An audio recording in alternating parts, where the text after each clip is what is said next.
Hello everyone. हमने पहली video में बैक्टीरिया के बारे में पढ़ा था, बैक्टीरिया का रिप्रोडक्शन पढ़ा था, बैक्टीरिया की जो सेल वॉल थी उस सब के बारे में पढ़ा था। आज हम पढ़ेंगे बैक्टीरियल रेस्पिरेशन के बारे में कि बैक्टीरिया का रेस्पिरेशन कैसे होता है। आई होप आपको मेरी वीडियो पसंद आती होंगी। अगर आपको मेरी वीडियो पसंद आती है तो प्लीज़ मेरे चैनल को सब्सक्राइब करें, लाइक करें और शेयर करें। मैं अपनी वीडियो जो है वो एग्ज़ाम ओरिएंटेड बनाती हूँ, उसमें जो है फालतू की कोई चीज़ नहीं डालती। जितना एग्ज़ाम के लिए ज़रूरी है हम उतना ही पढ़ते हैं, क्योंकि बायोलॉजी एक बहुत वास्ट सब्जेक्ट है और आप इसमें कितना पढ़ सकते हैं और कितना याद रख सकते हैं ये बहुत ज़रूरी है। तो हम पढ़ते हैं आज बैक्टीरियल रेस्पिरेशन। देखो, रेस्पिरेशन जो होता है वो एक बहुत इम्पोर्टेंट रोल प्ले करता है हमारी बॉडी में। बैक्टीरियल रेस्पिरेशन जो है वो बैक्टीरिया का रेस्पिरेशन सबसे पहले कहाँ होता है, कोई भी चीज़ जो सबसे पहले वो कहाँ होती है, तो बैक्टीरिया का रेस्पिरेशन जो है वो हमारा मीजोजोम में होता है, ये हमें पता है। और जो मीजोजोम है वो भी हमें पता है कि जो हमारी बैक्टीरिया की प्लाज्मा मेम्ब्रेन होती है उसमें कुछ फोल्डिंग हो जाती हैं जो कि रेस्पिरेशन में हेल्प करती हैं। तो लेटरल या पेरिफेरल मीजोजम, एग्जाम में टर्म पूछ ली जाती है कि लेटरल होती है या पेरिफेरल होती है या मीजोजम। तो लेटरल या पेरिफेरल कुछ भी बोले, ये मीजोजोम होती हैं। क्योंकि जो बैक्टीरिया है उसमें माइटोकॉन्ड्रिया जो है नहीं होती, माइटोकॉन्ड्रिया की जगह मीजोजोम होती है। लेकिन कहीं कहीं बैक्टीरिया में इस मीजोजोम को कॉन्ड्रोइड टर्म बोल दिया जाता है। तो कहीं आपको मिले ऑप्शन में कि जो बैक्टीरिया है उसमें रेस्पिरेशन कहाँ होता है, कॉन्ड्रोइड, माइटोकॉन्ड्रिया और कोई ऑप्शन हो तो वो होता है कॉन्ड्रोइड। जो कॉन्ड्रोइड होता है इसका जो फंक्शन है एनालोगस टू माइटोकॉन्ड्रिया। एनालोगस का हमें पता है क्योंकि हमने होमोलोगस और एनालोगस पढ़ रखा है। एनालोगस का मतलब होता है फंक्शन सिमिलरिटी, क्योंकि जो माइटोकॉन्ड्रिया है वो भी हमारे रेस्पिरेशन में काम करती है और मीजोजोम जो है वो भी रेस्पिरेशन में काम करती है। इसलिए जो कॉन्ड्रोइड और माइटोकॉन्ड्रिया है वो एनालोगस होती है। अब हम बात करते हैं कि जो रेस्पिरेशन है उसकी साइड का, तो हमें पता चल गया कि रेस्पिरेशन जो है वो मीजोजोम में होते हैं और मीजोजोम को ही हम कॉन्ड्रोइड बोलते हैं। अब रेस्पिरेशन होता है दो तरीके का, एक होता है एरोबिक रेस्पिरेशन, एक होता है एनारोबिक रेस्पिरेशन। देखो यहीं से याद कर लेंगे, ऑप्शन में आ जाता है कि बैक्टीरिया में respiration, in bacteria respiration take place aerobic respiration और एनारोबिक रेस्पिरेशन। तो बैक्टीरिया में रेस्पिरेशन एरोबिक भी होता है, एनारोबिक रेस्पिरेशन होता है। हम यहाँ पे पढ़ रहे हैं सेलुलर रेस्पिरेशन। सेलुलर रेस्पिरेशन से मतलब कि जो हमारी सेल्स होती हैं उनको जो है एनर्जी चाहिए होती है, और एनर्जी किस फॉर्म में चाहिए होगी, वो एटीपी की फॉर्म में होगी। तो वो एटीपी कौन प्रोड्यूस कर रहा है बैक्टीरिया की सेल में, वो एटीपी जो हमारे मीजोजोम जो है प्रोड्यूस कर रहे हैं। तो उसका प्रोसीजर क्या है, देखो एरोबिक में हमें पता है कि एरोबिक जिसमें ऑक्सीजन प्रेजेंट हो यानी कि एयर, और एनारोबिक, एनारोबिक यानी कि बिना बिना ऑक्सीजन के, विदाउट ऑक्सीजन। जो एरोबिक रेस्पिरेशन है वो डिवाइड हो जाता है हमारा ओब्लिगेट एरोब्स और फैकल्टेटिव एनाएरोब्स। और एनारोबिक जो है ओब्लिगेट एनारोब्स और फैकल्टेटिव एरोब्स। अब ये टर्म क्या है, देखो जहाँ भी ओब्लिगेट है ना, इसका मतलब ओब्लिगेशन है, किसी भी काम को करने का ओब्लिगेशन है। ये ओब्लिगेट एरोब्स वो होते हैं जो सिर्फ और सिर्फ ऑक्सीजन होगी तभी काम करेंगे, सिर्फ ऑक्सीजन चाहिए। ओब्लिगेट एनारोब्स क्या है कि सिर्फ मतलब ऑक्सीजन नहीं होगी तो ही काम करेंगे, यानी कि O2 इनके लिए पॉइजन होती है और O2 इनके लिए जो है जीवन का वरदान होती है, अमृत होती है। अब ये दो टर्म आई, एक फैकल्टेटिव, फैकल्टेटिव मतलब याद रखो झूठा, एनारोबस और एरोबस, यानी कि फैकल्टेटिव एनारोबस। इनको क्या चाहिए, वैसे तो इनको ऑक्सीजन चाहिए, लेकिन कभी कभी ये जो है जब ऑक्सीजन नहीं होती यानी कि अनऑक्सीजन कंडीशन होती है तो भी ये सरवाइव कर जाते हैं। इसलिए तो फैकल्टेटिव एनारोबस यानी कि झूठे, जब ऑक्सीजन नहीं है तो भी सरवाइव कर गए। यह है फैकल्टेटिव एरोबस, यानी कि इन्हें क्या चाहिए, ऑक्सीजन चाहिए ही नहीं, लेकिन कभी कभी ऐसी कंडीशन होती है कि ऑक्सीजन आ जाए, गलती से इनके घर में ऑक्सीजन घुस जाए तो ये थोड़ी बहुत देर तक यानी कि ये तब सरवाइव कर लेते हैं। तो आई होप इनको ये आपको ये टर्म क्लियर होगी। ओब्लिगेट एरोब्स मतलब ऑक्सीजन ही हो, ओब्लिगेट एनारोब्स मतलब ऑक्सीजन बिल्कुल नहीं हो, फैकल्टेटिव एनारोब्स मतलब कि वैसे तो इनको ऑक्सीजन चाहिए पर जब ऑक्सीजन नहीं होती तब भी काम चल जाता है। फैकल्टेटिव एरोब्स यानी कि ऑक्सीजन चाहिए नहीं पर कभी कभी गलती से इनके पास ऑक्सीजन आ गई तो भी ये अपना सर्वाइवल कर लेते हैं।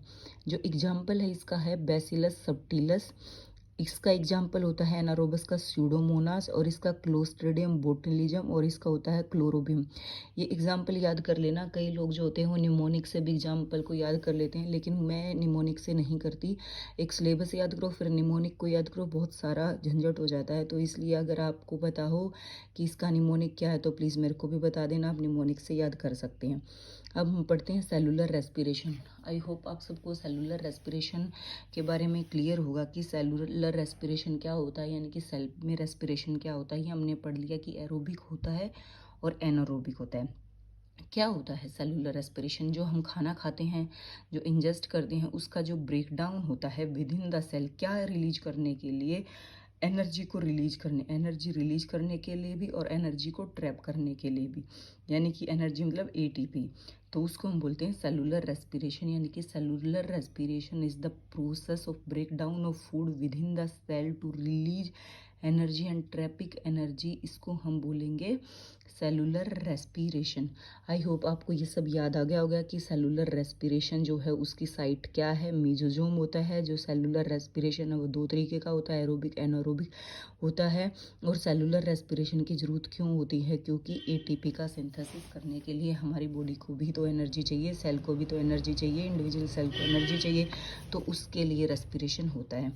अब हम पढ़ेंगे एनारोबिक रेस्पिरेशन और जो है एरोबिक। देखो ये तो पता ही है एनारोबिक में क्या होगा, ऑक्सीजन यूज़ नहीं होगा।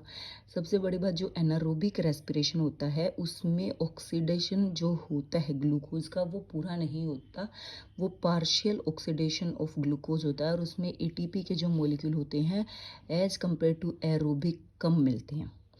जो वो है मीजोजोम होती हैं, वो कहाँ पे प्रेजेंट होती है? हमारी साइटोप्लाज्म के अंदर होती हैं। यानी कि इसमें जितना भी रेस्पिरेशन होता है एनारोबिक में वो साइटोप्लाज्म में होता है। हमने जो है प्लांट रेस्पिरेशन आपने पढ़ा होगा, या आगे मैं करवाऊंगी। प्लांट रेस्पिरेशन में हम डिफरेंट काइंड के प्रोसेस पढ़ते हैं, जैसे glycolysis, Krebs cycle, electron transport chain, oxidative phosphorylation. तो इनका काम क्या होता है? देखो, हमने जैसे ही खाना खाया, जैसे ही हमारी बॉडी में ग्लूकोज गया, तो जो ग्लूकोज के मॉलिक्यूल होते हैं वो ब्रेक डाउन हो जाते हैं, टू पायरेटिक एसिड के अंदर कन्वर्ट हो जाते हैं। इनका कन्वर्ट ये क्यों होते हैं? हर चीज़ का कन्वर्जन यहाँ पे हम क्यों कर रहे हैं? क्योंकि हमें एटीपी चाहिए। तो जब दो पायरेटिक एसिड में कन्वर्ट होता है तो हमें एटीपी के मॉलिक्यूल होते हैं, मिलते हैं। अब इस प्रोसेस को क्या बोलते हैं? देखो ये भी पूछा जाएगा कि ग्लूकोज का टू पायरेटिक एसिड में कन्वर्ट हो जाना, इस प्रोसेस को बोलते हैं हम ग्लाइकोलाइसिस। दूसरा एग्जाम में पूछा जाता है कि जो ग्लाइकोलाइसिस प्रोसेस होता है उसकी साइट क्या होती है? ग्लाइकोलाइसिस जो है वो साइटोप्लाज्म में होता है, और ग्लाइकोलाइसिस ही एक ऐसा प्रोसीजर है जो लगभग हर लिविंग ऑर्गेनिज्म के अंदर होता है, और ये सिर्फ और सिर्फ साइटोप्लाज्म एरिया में होता है। इसके आगे फिर ये फर्दर आगे जाता रहता है, और ये जो है एक एनारोबिक रेस्पिरेशन का पार्ट होता है। तो जब ये पायरुविक एसिड जो है, ईस्ट जब इसका यूज करते हैं तो वो क्या बना लेते हैं? ईस्ट बना लेते हैं इथेनॉल, और इस प्रोसेस को बोलते हैं हम फर्मेंटेशन। यानी कि दो पायरुवेटिक एसिड जो होते हैं ना वो फर्मेंटेशन में हेल्प करेंगे आगे। और मसल जो हमारे सेल होती है ना, तब हमारी बॉडी में ऑक्सीजन की जो है वो कमी हो जाती है। यानी कि जब हम एक्सरसाइज वगैरह करते हैं तो लैक्टिक एसिड फॉर्मेशन हो जाती है, जिससे क्रैम्प वगैरह आते हैं। देखो क्वेश्चन भी पूछा जाता है कि क्रैम्प किस वजह से आते हैं, तो वो लैक्टिक एसिड की फॉर्मेशन से आते हैं। तो मसल सेल जो हैं वो लैक्टिक एसिड बना लेते हैं। इस प्रोसेस में हम जितने एटीपी मिलते हैं वो सिर्फ 2 एटीपी मिलते हैं, और जो एनारोबिक रेस्पिरेशन होता है उसमें ग्लूकोज का पार्शियल ऑक्सीडेशन होता है। ये भी पूछा जाता है कि एनारोबिक रेस्पिरेशन में ग्लूकोज का पार्शियल होता है, ऑक्सीडेशन कंप्लीट होता है, तो आंसर होगा हमारा पार्शियल ऑक्सीडेशन होता है। उसके बाद हम चलते हैं जो सेलुलर रेस्पिरेशन एरोबिक कंडीशन, क्योंकि देखो बैक्टीरिया में एरोबिक भी है एनारोबिक भी है। तो एनारोबिक में क्या हो गया? हमारा ग्लाइकोलिसिस हो गया, फर्मेंटेशन हो गया, लैक्टिक एसिड फॉर्मेशन होगी। फर्मेंटेशन जो है हमारा ईस्ट करते हैं, यानी कि जो बेवरेज जितने भी होते हैं वो उसमें जो हमारा ईस्ट ही हेल्प करता है। और जो एरोबिक रेस्पिरेशन होता है वो हमारी मसल सेल में भी हो जाता है, और तो मसल सेल में होता है तो क्या बनता है? लैक्टिक एसिड बनता है। और ये लैक्टिक एसिड क्या कोज करता है? लैक्टिक एसिड जो है क्रैम्प वगैरह तब हम एक्सरसाइज करते हैं या पैरों में कई बार रात को दर्द होता है यानी कि क्रैम्प आते हैं, तो उसमें भी जो है ये लैक्टिक एसिड जो है रोल प्ले करता है। और याद रखना है इसमें 2 एटीपी मोलिक्यूल बनते हैं। और जो ग्लाइकोलाइसिस की साइट याद रखेंगे कि कहाँ पे होता है, साइटोप्लाज्म के अंदर होता है। और ये स्टेटमेंट याद रखेंगे कि जो ग्लाइकोलाइसिस होता है वो occur in all living organism and in cytoplasm. अब हम करते हैं सेलुलर रेस्पिरेशन में क्या होता है कि जो शुरुआत होगी वो ग्लाइकोलाइसिस से होगी, और ग्लाइकोलाइसिस का नाम होता है ईएमपी पाथवे। ये साइटोप्लाज्म में होगा। इसके बाद हमारा जो है क्रैब साइकिल चलता है। जो क्रैब साइकिल है उसको याद रखो कहाँ पे होगा, माइटोकॉन्ड्रिया में। ये जितने भी साइकिल हैं हमें इनकी साइट जरूर याद रखनी पड़ेगी कि ये क्या हो, कहाँ पे हो गया, माइटोकॉन्ड्रिया में। फिर इलेक्ट्रॉन ट्रांसपोर्ट चेन जो होती है वो इनर मेम्ब्रेन ऑफ माइटोकॉन्ड्रिया। इसमें एग्जाम में ऑप्शन दिया होता है और हम कंफ्यूज हो जाते हैं। इतना तो याद रहता है कि मेम्ब्रेन में होता है, तो कहाँ होता है, इनर या आउटर, तो इनर मेम्ब्रेन में होता है। और ऑक्सीडेटिव फोस्फोराइलेशन जो होता है F0 F1 पार्टिकल करते हैं।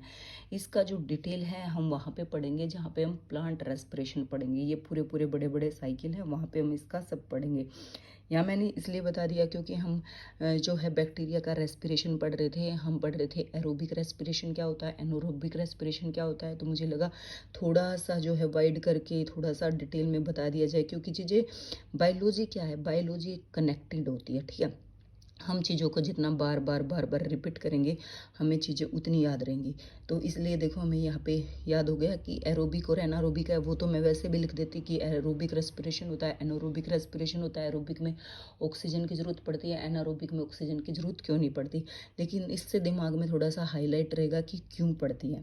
जो सेल्यूलर रेस्पिरेशन होता है उसमें 36 से 38 मोलिक्यूल ऑफ एटीपी होते हैं, और इसमें कंप्लीट ऑक्सीडेशन ऑफ ग्लूकोज हो जाता है। बैक्टीरिया में दोनों तरह का रेस्पिरेशन होता है, एनारोबिक भी होता है और एरोबिक भी होता है। तो याद हो गया कि एनारोबिक जो है ग्लाइकोलिसिस कहाँ पे हुआ, हमारा साइटोप्लाज्म में। अभी के भी याद करेंगे हम। क्रैब साइकिल हमारा कहाँ पे हुआ, साइटोप्लाज्म के बाद माइटोकॉन्ड्रिया आ गई, फिर उसके बाद electron transport inner membrane of mitochondria, और ऑक्सीडेटिव फोस्फोराइलेशन हमारा F0 और F1 पार्टिकल में हुआ। जो कंप्लीट होगा यानी कि एरोबिक होगा उसमें हमें 36 और 38 मोलिक्यूल ऑफ एटीपी मिलेंगे। लेकिन जो एनारोबिक होगा उसमें सिर्फ 2 मोलिक्यूल ऑफ एटीपी मिलेंगे, क्योंकि इसमें पार्शियल ऑक्सीडेशन हो रहा है हमारा। और जब ये 2 पायरुविक एसिड जो है ईस्ट जो है काम करेगा तो वो इथेनॉल की फॉर्मेशन बना लेगा, और इथेनॉल बनाना ईस्ट की हेल्प से ये फर्मेंटेशन होता है। और मसल सेल में जो एनारोबिक रेस्पिरेशन होता है उससे क्या बनता है, हमारा लैक्टिक एसिड होता है। और लैक्टिक एसिड जो होता है हमारा हमें क्रैम्प देता है बॉडी में, यानी कि पेन हो जाता है क्रैम्प की वजह से। अब हम पढ़ते हैं देखो न्यूट्रिशन, क्योंकि न्यूट्रिशन भी इम्पोर्टेंट पार्ट होता है। मोड ऑफ न्यूट्रिशन में हम क्या पढ़ते हैं कि जो बैक्टीरिया होता है ना वे ऑटोट्रोफस भी होते हैं, यानी कि अपना फूड जो है अपने आप भी बना लेते हैं। और हेट्रोट्रोपस भी होते हैं, यानी कि किसी और के ऊपर डिपेंडेंट भी होते हैं। तो जो ऑटोट्रोपस होते हैं ना बैक्टीरिया, वो 2 तरह के होते हैं, एक तो फोटो ऑटोट्रोपस, एक कीमो ऑटोट्रोपस। देखो नाम से पता चल रहा है, फोटो यानी कि एनर्जी यानी कि लाइट की प्रेजेंस में अपना खाना बनाते हैं, और कीमो यानी कि किसी केमिकल की यूज से जो है अपना खाना बनाते हैं। तो जो फोटो ऑटोट्रोफस होते हैं वो बैक्टीरियो क्लोरोफिल होते हैं, और कीमो ऑटोट्रोफस जो होते हैं जितने भी नाइट्रीफाइंग बैक्टीरिया होते हैं, नाइट्रोजन फिक्सेशन में हेल्प करते हैं, वो बैक्टीरिया इसके अंदर आ जाते हैं क्योंकि केमिकल यूज कर रहे हैं। इसके अंदर बैक्टीरियो क्लोरोफिल और बैक्टीरियो विरिदिन जो है 2 पिगमेंट होते हैं। एग्जाम्पल इसका होता है हमारा साइनोबैक्टीरिया यानी कि ब्लू ग्रीन एल्गी। फोटो ऑटोट्रोपस किस में होता है, साइनोबैक्टीरिया में, जिसको हम ब्लू ग्रीन एल्गी बोलते हैं। और इसमें जो पिगमेंट होता है वो बैक्टीरियो क्लोरोफिल होता है, और एक बैक्टीरियो जो है हमारा बैक्टीरियो विरिदिन होता है। तो इसमें क्या है, जो फोटोसिंथेटिक यूकैरियोट के केस में और फोटोसिंथेटिक प्रोकैरियोटिक के केस में क्या फ़र्क है ये मैं बता देती हूँ। देखो जो हम यूकैरियोट्स होते हैं वो अपना कार्बोहाइड्रेट लेंगे, वाटर लेंगे, यानी कि ये फोटोसिंथेटिक रिएक्शन तो 6th क्लास से पढ़ रहे हैं हम। सनलाइट लेंगे और अपना पिगमेंट ले लेंगे क्लोरोफिल, जिससे हमारा ग्लूकोज बन जाएगा, और जो ऑक्सीजन है वो एज ए वेस्ट निकल जाएगा, जिसको हम ऑक्सीजेनिक फोटोसिंथेसिस बोलते हैं।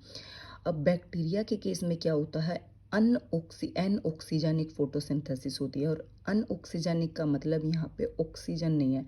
तो जो हजारों करोड़ों साल पहले बैक्टीरिया, तब ऑक्सीजन नहीं थी, बैक्टीरिया तो तब से ही है। तो बैक्टीरिया क्या करते थे कि H2S जो है वो यूज कर लेते थे, सनलाइट ले लेते थे, पिगमेंट ले लेते थे, बैक्टीरिया क्लोरोफिल या बैक्टीरियल वो विरिदिन जो है बैक्टीरियो विरोधिन वो ले लेते थे।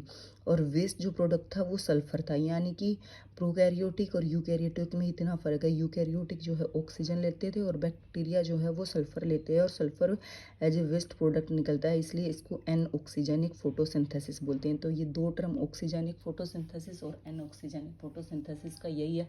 ऑक्सीजन यानी कि हमने ऑक्सीजन यूज की, और एन ऑक्सीजन यानी कि हमने यहाँ पे सल्फर यूज की। बैक्टीरिया के केस में फोटो ऑटोट्रोफस हो गया। फोटो ऑटोट्रोफस में हमने कौन से पिगमेंट यूज किए, बैक्टीरियल क्लोरोफिल और बैक्टीरियल विरिदिन दोनों हुए। और ऑटोट्रोपस में हमारा होता है साइनोबैक्टीरिया, यानी कि ब्लू ग्रीन एल्गी। देखो क्वेश्चन पूछा जाता है कि जो साइनोबैक्टीरिया होता है वो कौन से किंगडम में होता है, तो साइनोबैक्टीरिया किंगडम मोनेरा, क्योंकि मोनेरा के अंदर ही सारे बैक्टीरिया आते हैं। और जो साइनोबैक्टीरिया वो एक बैक्टीरिया है, नाम बेशक ब्लू ग्रीन एल्गी है। और इसमें पूछा जाएगा कि कौन सा मोड ऑफ जो है न्यूट्रिशन होता है, तो इसमें फोटो ऑटोट्रोफस होता है। अगर फोटो ऑटोट्रोफस है ऑप्शन में तो फोटो ऑटोट्रोफस होता है, नहीं तो हम ऑटोट्रोफस पे चले जाएंगे। और पिगमेंट का पूछा जाएगा तो बैक्टीरियो क्लोरोफिल होगा और बैक्टीरियो विरेदिन होगा। फिर पूछ लिया जाता है कि ऑक्सीजनिक जो है वो प्रोसेस क्या है जिसमें ऑक्सीजन यूज होती है, और बैक्टीरिया के केस में क्या है, प्रोकैरियोट के केस में क्या होगा, एनऑक्सीजनिक, यानी कि जहाँ पे हमने ऑक्सीजन की थी वहाँ पे हमने क्या यूज कर लिया, सल्फर यूज कर लिया। ठीक है। उसके बाद हम करते हैं कीमो ऑटोट्रोपस। कीमो ऑटोट्रोपस कौन से होते हैं, वो वाले होते हैं जो कि केमिकल एनर्जी को यूज करते हैं।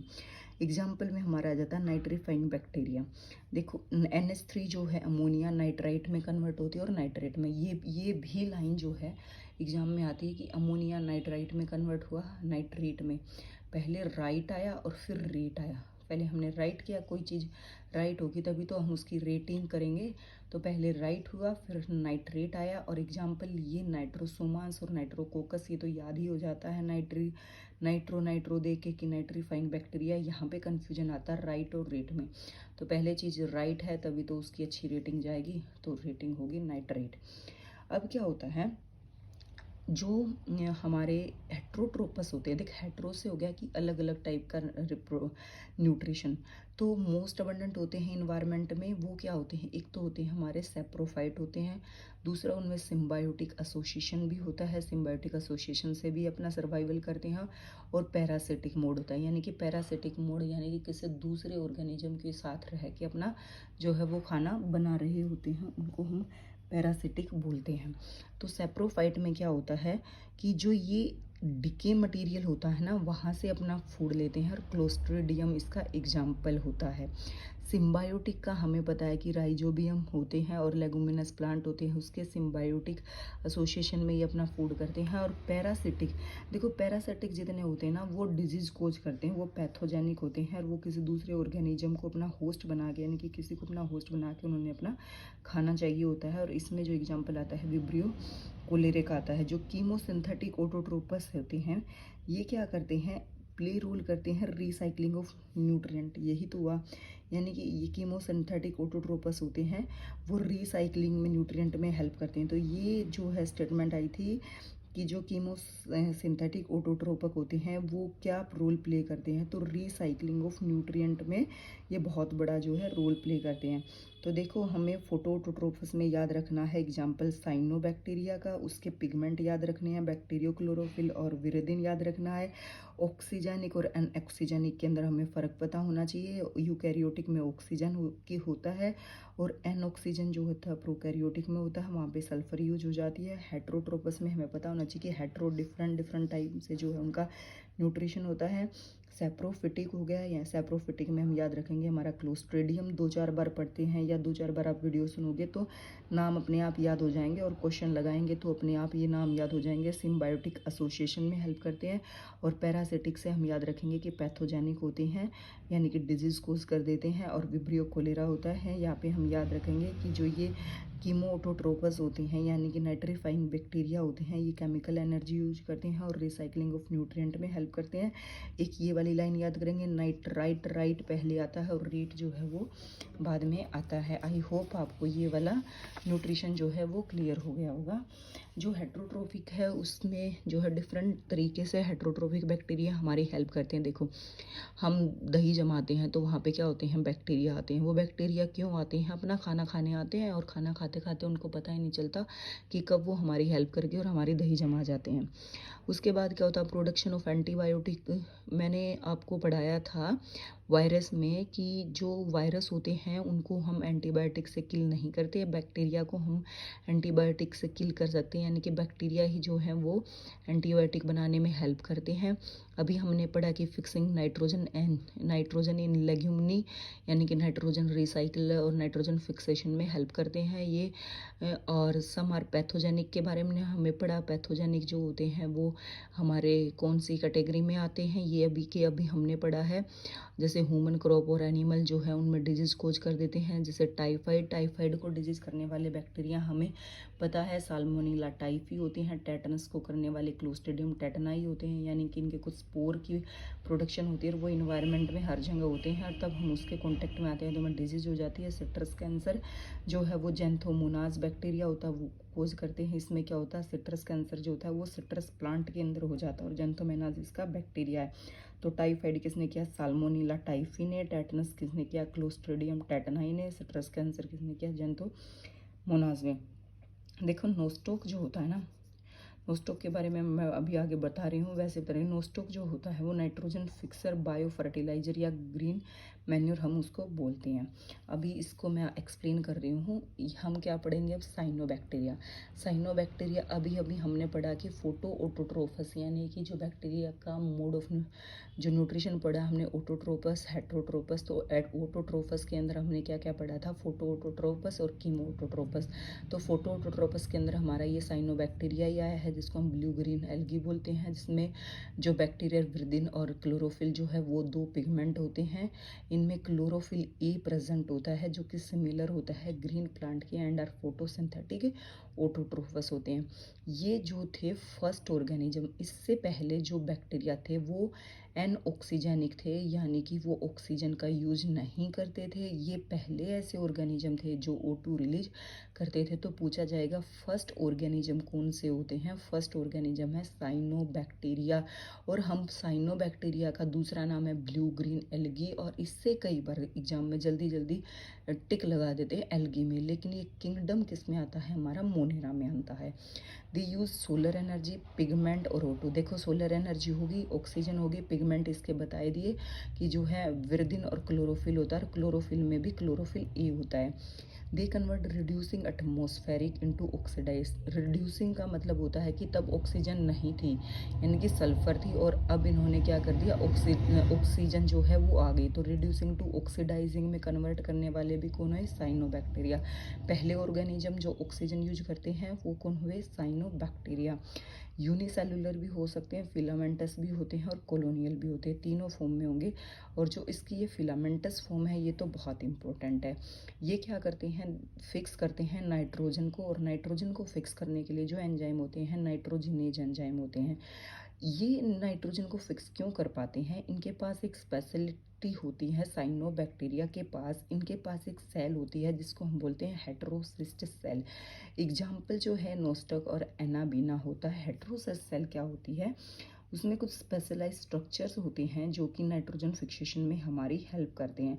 दूसरा इनका काम होता है कि ब्लूम इन पोल्यूटेड वाटर, ब्लूम बना देते हैं। जहाँ पे पोल्यूटेड वाटर होता है तो फॉर्म ऑफ ब्लूम में दिख जाते हैं।